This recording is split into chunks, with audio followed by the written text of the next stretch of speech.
तृतीय स्कंद प्रथम अध्याय महात्मा विदुर के प्रश्न अध्याय के 17वें नंबर श्लोक से आज पढ़ेंगे। हमने अभी तक देखा किस प्रकार दुर्योधन के तिरस्कार को सुनकर महात्मा विदुर राजमहल को छोड़ करके अब बाहर जा रहे हैं।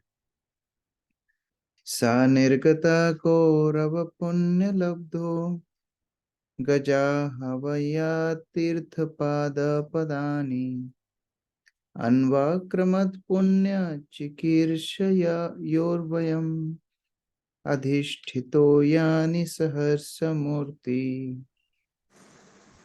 किरण माता जी पढ़िए। हरे कृष्ण प्रभु जी, धन्यवाद प्रणाम। अपने पुण्य के द्वारा विदुर ने पुण्यात्मा कौरवों के सारे लाभ प्राप्त किया। उन्होंने हस्तिनापुर छोड़ने के बाद अनेक तीर्थ स्थानों की शरण ग्रहण की, जो कि श्री भगवान के चरण कमल है। उच्च कोटि का पवित्र जीवन पाने की इच्छा से उन्होंने उन पवित्र स्थानों की यात्रा की, जहाँ श्री भगवान के हजारों दिव्य रूप स्थित है। तो जन्म से ही जो कौरवों को जो सारे लाभ प्राप्त हुए थे वो महात्मा विदुर को भी हुए थे, क्योंकि उनके पूर्व कर्म बड़े पुण्यवान थे और उनका चरित्र बड़ा शुद्ध था। तो सारे वह लाभ तो उन्हें जीवन में प्राप्त हो ही चुके थे, और अब भगवान के आयोजन से अब जब उन्हें महल छोड़ना पड़ रहा है तो उन्होंने उसको भगवान की कृपा मान के तीर्थ स्थानों का भ्रमण शुरू किया, जो तीर्थ स्थान भगवान स्वयं के चरण कमलों के समान पवित्र हैं। तो ऐसे तीर्थ स्थानों की यात्रा महात्मा विदुर शुरू करते। राहुल प्रभु पढ़िए। हरे कृष्णा प्रभु जी, दंडवत प्रणाम। तात्पर्य: विदुर निसंदेह उच्च कोटि के पुण्यात्मा थे, अन्यथा वे कौरव वंश में उत्पन्न न हुए होते। उच्च कुल पाना ऐश्वर्यमय होता है, होना, उच्च विद्वान होना और शरीर से अति सुंदर होना, ये सब विगत पुण्य कर्मों के फलस्वरूप मिलते हैं। किंतु भगवान की कृपा पाने तथा उनकी दिव्य प्रेमा भक्ति में लगे रहने के लिए ऐसी पवित्र वस्तुएं ही पर्याप्त नहीं। विदुर अपने आप को कम पवित्र मानते थे, अतएव उन्होंने अधिक पुण्य प्राप्त करने तथा भगवान के निकट पहुंचने के लिए संसार के सभी महान तीर्थ स्थानों की यात्रा करने का निश्चय किया। उस समय यद्यपि भगवान कृष्ण सदैव इस जगत में उपस्थित थे और विदुर तत्काल सीधे उनके पास पहुंच सकते थे, किंतु उन्होंने ऐसा नहीं किया, क्योंकि वे पापों से पूरी तरह मुक्त नहीं हुए थे। जब तक पाप के प्रभाव से पूरी तरह मुक्त न हो लिया जाए, तब तक कोई मनुष्य भगवान के प्रति शत प्रतिशत अनुरुक्त नहीं हो सकता। विदुर को इसका भान था कि कूटनीतिज्ञ धृतराष्ट्र तथा दुर्योधन की संगति के कारण उनका पुण्य समाप्त हो चुका है, अतएव वे तुरंत ही भगवान की संगति करने के योग्य नहीं। भगवत गीता अध्याय 7वां श्लोक संख्या 28 में इसकी पुष्टि निम्नलिखित श्लोक में हुई है: येषां त्वन्तगतं पापं जनानां पुण्यकर्मणां ते द्वन्द्वमोह निर्मुक्ता भजन्ते मां दृढ़व्रताः। कंस तथा जरासंध जैसे पापी असुर सोच नहीं सकते कि कृष्ण पूर्ण पुरुषोत्तम भगवान अर्थात परम सत्य है। केवल वे जो शुद्ध भक्त है, जो शास्त्रों में निर्दिष्ट धार्मिक जीवन के नियामक सिद्धांतों का पालन करते हैं, अपने को कर्मयोग में तत्पश्चात ज्ञान योग में लगा पाते हैं और उसके बाद शुद्ध ज्ञान द्वारा विशुद्ध चेतना को समझ सकते हैं। इस चेतना भावनामृत उत्पन्न होने पर मनुष्य शुद्ध भक्तों की संगति का लाभ उठा सकता है। स्थान स्यान महसेवया विप्रा पुण्य तीर्थ निषेवणात्। इसी जीवन काल में भगवान की संगति की जा सकती है। तीर्थ स्थान तीर्थ यात्रियों के पापों का निवारण करने के निमित्त होते हैं और शुद्ध जीवन तथा ईश साक्षात्कार प्राप्त करने वालों की सुविधा के लिए वे तीर्थ स्थान ब्रह्मांड भर में फैले हुए हैं। किंतु मनुष्य को केवल तीर्थ स्थानों में जाने तथा अपने नियत कर्मों को करने से ही तुष्ट नहीं होना चाहिए, उसे उन महात्माओं से मिलने के लिए उत्सुक रहना चाहिए, जो पहले से यहाँ भगवान की सेवा में लगे हुए हैं। प्रत्येक तीर्थ स्थान में भगवान अपने विविध दिव्य स्वरूपों में वर्तमान रहते हैं। ये स्वरूप अर्चा मूर्ति कहलाते हैं, अर्थात भगवान के वे रूप जिन्हें सामान्य व्यक्ति आसानी से समझ सकता है। भगवान हमारी सांसारिक इंद्रियों के लिए अगम्य है।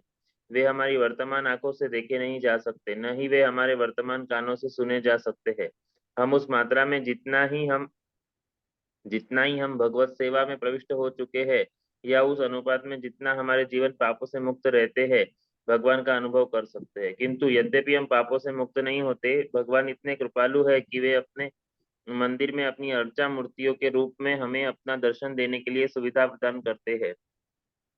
ईश्वर सर्वशक्तिमान है, अतः वे अपना अर्चा रूप प्रस्तुत करके हमारी सेवाएं स्वीकार कर सकते हैं। इसलिए किसी को यह सोचने की मूर्खता नहीं करनी चाहिए कि मंदिर का अर्चा रूप एक मूर्ति है। ऐसी अर्चा मूर्ति मूर्ति नहीं अपितु स्वयं भगवान होती है, और जो जिस अनुपात में पापों से मुक्त हुआ होता है, उसी के अनुपात वह अर्चा मूर्ति के महत्व को समझ सकता है। अतएव मार्गदर्शन पाने के लिए किसी शुद्ध भक्त की आवश्यकता सदैव बनी रहती है। भारतवर्ष में देश भर में लाखों तीर्थस्थल फैले हुए हैं, और परंपरा अनुसार सामान्य व्यक्ति वर्ष की सारी ऋतुओं में इन पवित्र स्थानों की यात्रा करता है। विभिन्न तीर्थ स्थानों में स्थित कतिपय अर्चा कतिपय अर्चा स्वरूपों का उल्लेख इस प्रकार है। वे मथुरा में कृष्ण का जन्मस्थान आदि केशव रूप में, पूरी उड़ीसा में भगवान जगन्नाथ पुरुषोत्तम जी के रूप में, इलाहाबाद प्रयाग में बिंदु माधव के रूप में, मंदराचल में मधुसूदन रूप में, आनंदारण्य में वासुदेव, पद्मनाभ तथा जनार्दन रूप में, विष्णु काशी में विष्णु रूप में तथा मायापुर में हरि रूप में विराजमान है। ब्रह्मांड भर में भगवान की ऐसी करोड़ों अर्चा मूर्तियां हैं। इन समस्त अर्चा मूर्तियों का सारांश चैतन्य चरितामृत में इस प्रकार दिया हुआ है। सर्वत्र प्रकाश तार भक्ते सुख दीते, जगतेर अधर्म नाशी धर्म स्थापिते। भगवान ने अपने को ब्रह्मांड भर में इस तरह फैला रखा है कि जिससे भक्तों को आनंद मिले, सामान्य जनों को अपने पापों से निवारण करने की सुविधा प्राप्त हो तथा संसार में धर्म की स्थापना की जा सके। हरे कृष्णा। तो विदुर जानते थे कि क्योंकि वो धृतराष्ट्र की संगति में इतने लंबे समय से रह रहे हैं, तो जरूर धृतराष्ट्र की पाप वृत्तियों से वह भी प्रभावित हुए हैं, और इसीलिए द्वारका में जो भगवान निवास कर रहे हैं, साक्षात उनका सानिध्य प्राप्त करना इनके लिए संभव नहीं है। तो इनके लिए क्या क्या उपयुक्त रहेगा? उन्होंने सोचा कि तीर्थ यात्रा करेंगे। तीर्थ में मुख्यतः दो दो आश्रय हैं। प्रथम भगवत संग, तीर्थ में जाएंगे, भक्तों का संग करेंगे, उनसे हरि कथा सुनेंगे तो शुद्ध हो जाएंगे। और दूसरा भगवान के अर्चा विग्रह। भगवान के अर्चा विग्रह उनके इतने दयापूर्ण स्वरूप हैं कि उनका दर्शन करने से, प्रणाम करने से, सेवा करने से जीवात्मा शुद्ध हो जाता है। तो उसी संकल्प के साथ महात्मा विदुर तीर्थ यात्रा पे निकल गए।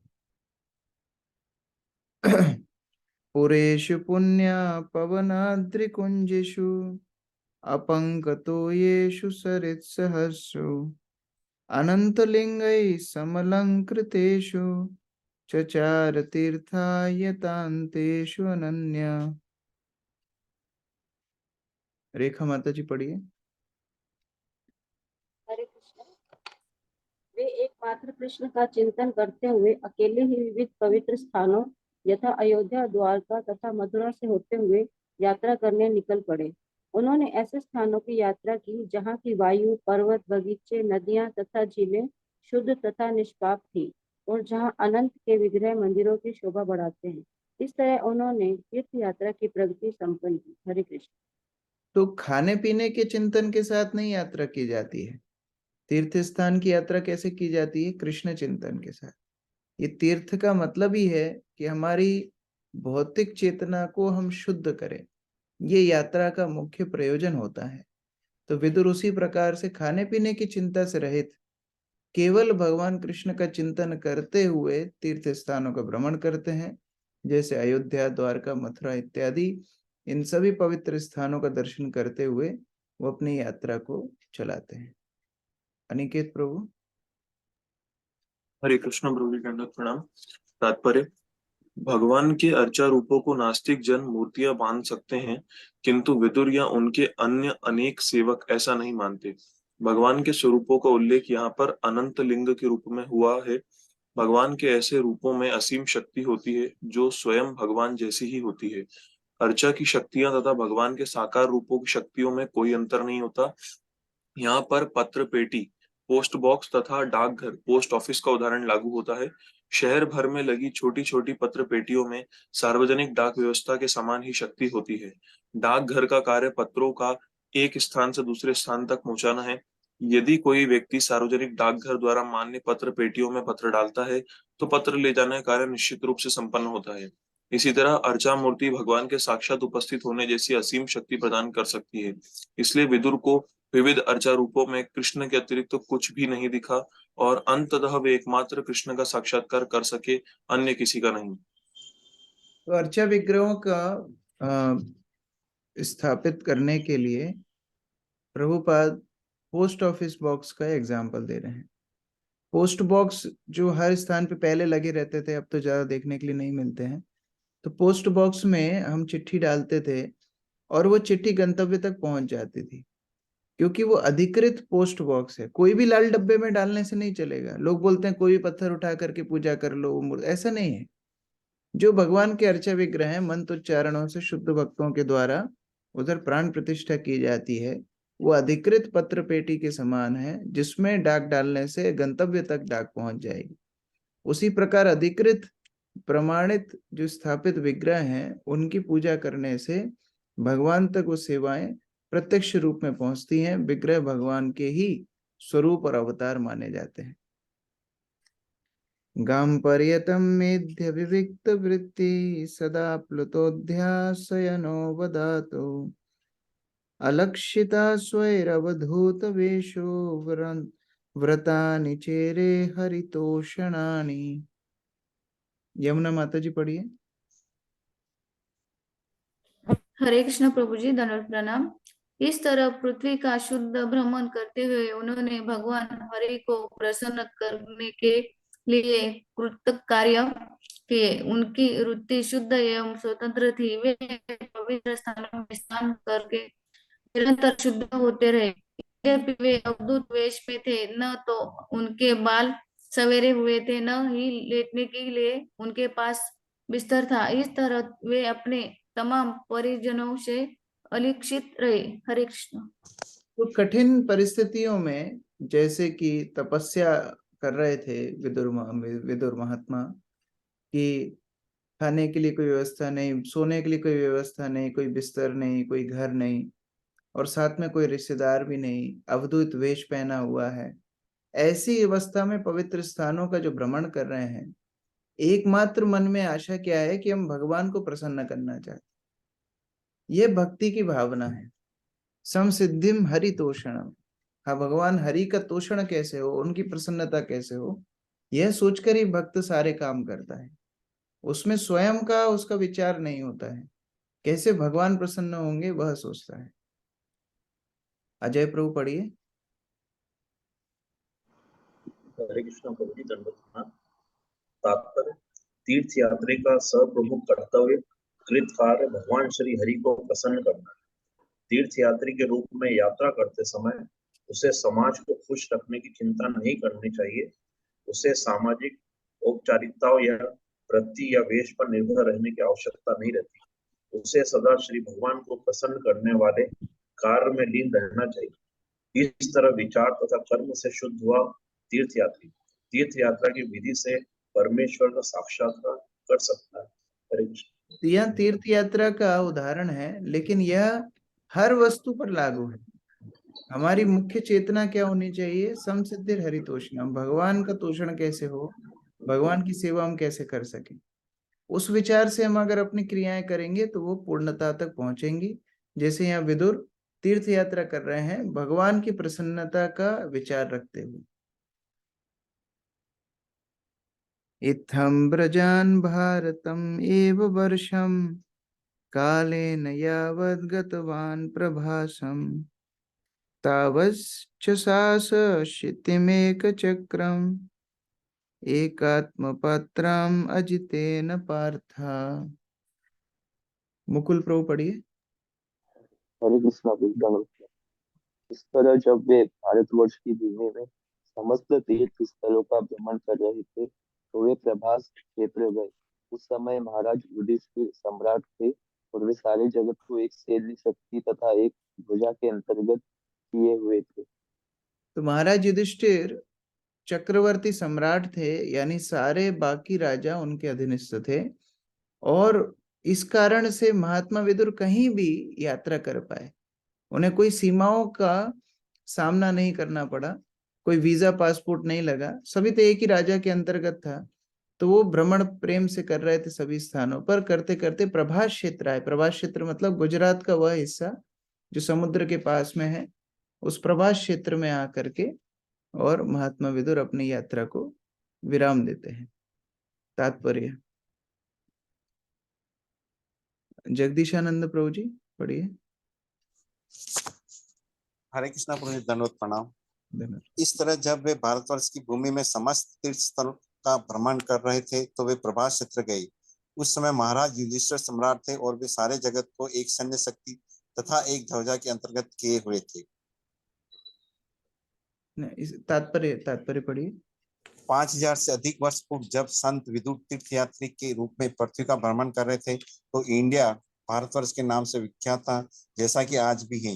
विश्व इतिहास भूतकाल के 3000 वर्षों से अधिक का क्रमबद्ध विवरण नहीं दे सकता, किंतु उसके पूर्व सारा संसार महाराज युधिष्ठिर के ध्वज एवं सैन्य शक्ति के अधीन था और वे संसार के सम्राट चक्रवर्ती राजा थे।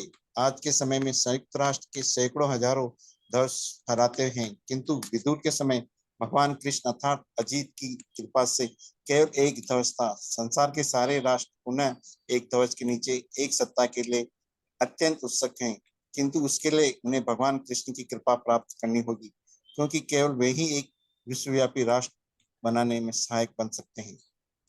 तो क्योंकि महाराज युधिष्ठिर भगवान के अनन्य भक्त थे और इसीलिए वो पूरे संसार को अपना परिवार मान पाए और एक सूत्र में सबको बांध करके एक राज्य की स्थापना कर पाए।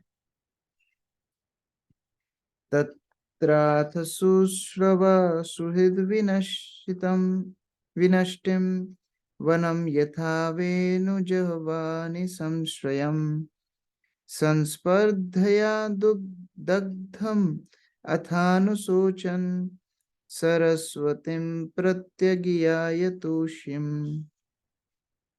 तूषणिम। प्रमोदानंद प्रभु जी पढ़िए। हरे कृष्णा प्रभु, धन्यवाद प्रभु जी। प्रभास तीर्थ स्थान में उन्हें पता चला कि उनके सारे संबंधी उग्र आवेश के कारण उसी तरह मारे जा चुके हैं जिस तरह बांसों के घर्षण से उत्पन्न अग्नि सारे जंगल को जला देती है। इसके पश्चात वे पश्चिम की ओर बढ़ते गए जहाँ सरस्वती नदी बहती। हरे कृष्ण धन्यवाद।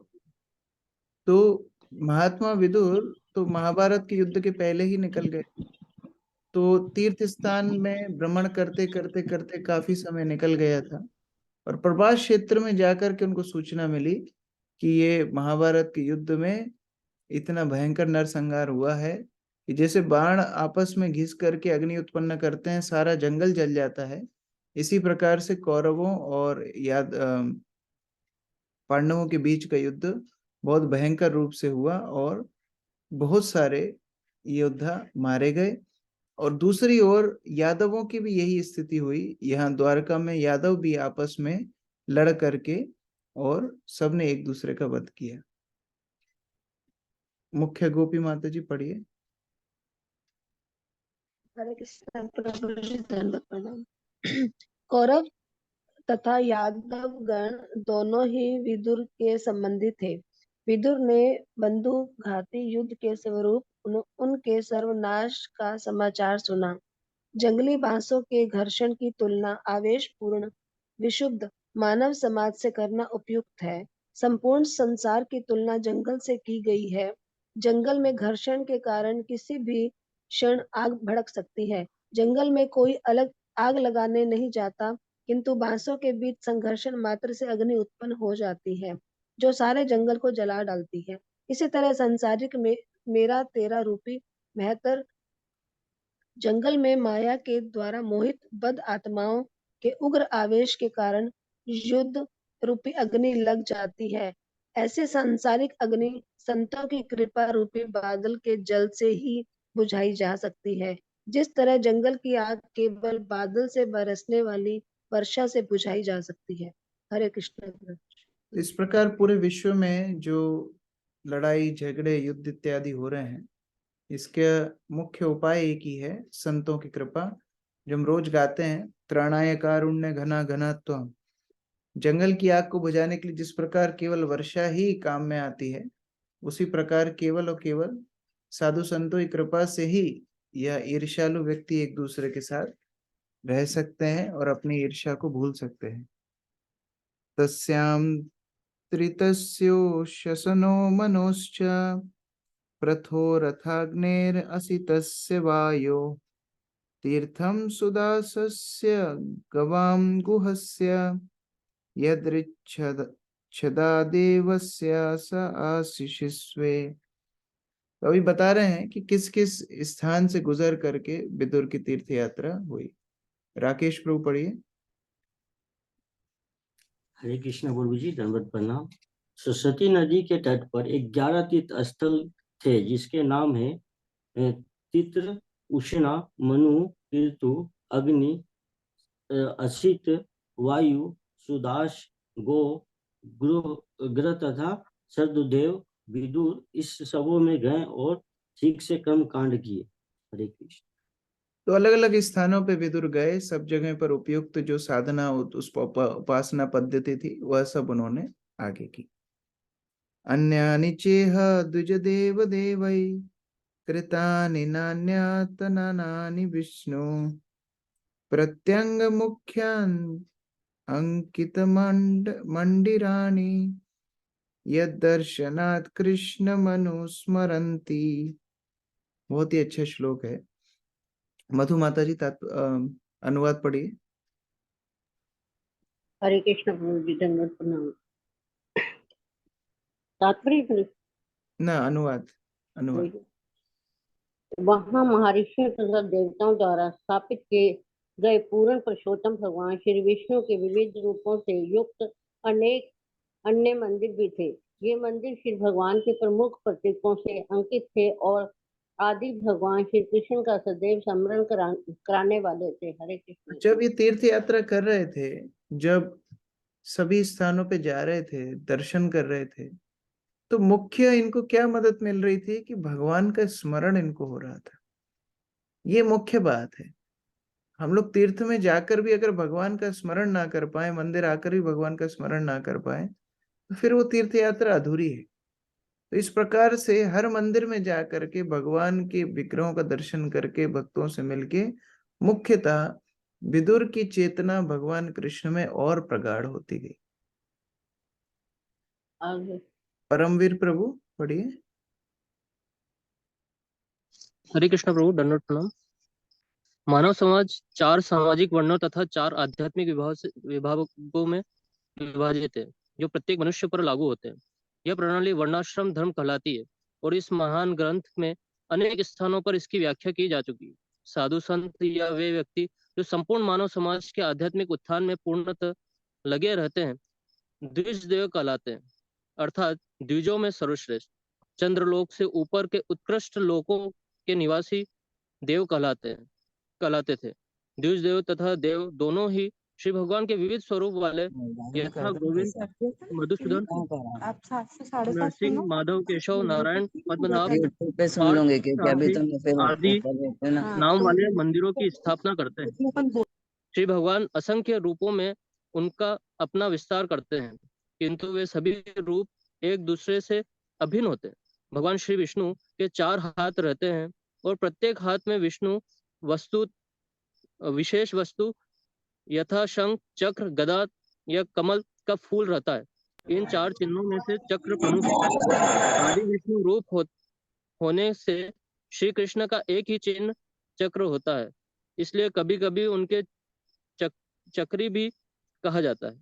श्री भगवान का चक्र शक्ति का प्रतीक है जिससे वे सारी प्रकट सृष्टि का नियंत्रण करते हैं।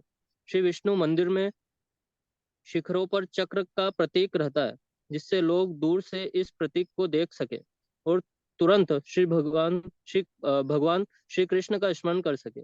अत्यंत ऊंचे मंदिरों के निर्माण का उद्देश्य लोगों को दूर से दर्शन करने का सुयोग प्रदान करना है। भारत में जब भी कोई नया मंदिर बनाया जाता है तो यही शैली अपनाई जाती है और ऐसा प्रतीत होता है कि लिखित इतिहास के पहले से ही यह शैली चली आ रही है। नास्तिक द्वारा किए जाने वाले इस मूर्खतापूर्ण प्रचार कि मंदिरों का निर्माण बाद में हुआ, यहाँ पर खंडन हो जाता है। क्योंकि कम से कम 5000 वर्ष पूर्व विदुर ने इन मंदिरों को देखा था और श्री विष्णु के ये मंदिर विदुर द्वारा देखे जाने के बहुत पहले से विद्यमान थे। महर्षियों तथा देवताओं ने कभी भी मनुष्य या देवताओं की मूर्तियां स्थापित नहीं की, किंतु सामान्य लोगों के लाभार्थ उन्हें ईश्वर भावनामृत के स्तर पर उठाना हेतु उन्होंने श्री विष्णु मंदिरों की स्थापना की। अभी जो चलन चल रहा है राजनेताओं की मूर्तियां बनाने का, क्रिकेटर्स की मूर्तियां बनाने का, अलग अलग अपने अपने बॉलीवुड एक्टर्स की इत्यादि, ये सब पहले नहीं था। कोई कितना भी महान हो, उनकी मूर्तियां इत्यादि नहीं बनाई जाती थी, विष्णु मंदिर बनाए जाते थे। तो इस प्रकार से कई बार हिंदू धर्म को आलोचना भी की जाती है कि आपके यहाँ तो इतने भगवान हैं। वास्तव में ये सब अंग्रेज शासन काल में और मुगल शासन काल में जो हमारे धर्म की शिक्षा पर हानि हुई है, उसके कारण ये सब भ्रांतियां उत्पन्न हो गई हैं। तो विदुर जब तीर्थ यात्रा कर रहे हैं या विष्णु मंदिरों का दर्शन कर रहे हैं, वो कोई पॉलिटिशियंस के मंदिरों में नहीं गए थे ही नहीं। उस समय पर कोई राजनेताओं की मूर्तियां नहीं थी, केवल भगवान के मंदिर थे। उनमें दर्शन किए और उन मंदिरों का एकमात्र उद्देश्य होता था लोगों की कृष्ण चेतना की वृद्धि करना। बड़े मंदिर होने का यही प्रयोजन है। चक्र स्थापित, ध्वजा स्थापित इसलिए मंदिर के ऊपर करते हैं, दूर से व्यक्ति देख करके भगवान का स्मरण कर सके इत्यादि। तो इस प्रकार विदुर की यात्रा चल रही है। अगले श्लोक में वो और 2-3 स्थानों पर जाएंगे और फिर एक बहुत विशेष भक्त से मिलेंगे। 24 नंबर श्लोक से कल पढ़ेंगे। हरे कृष्ण। श्रील प्रभुपाद की जय। ग्रंथराज श्रीमद् भागवतम की जय।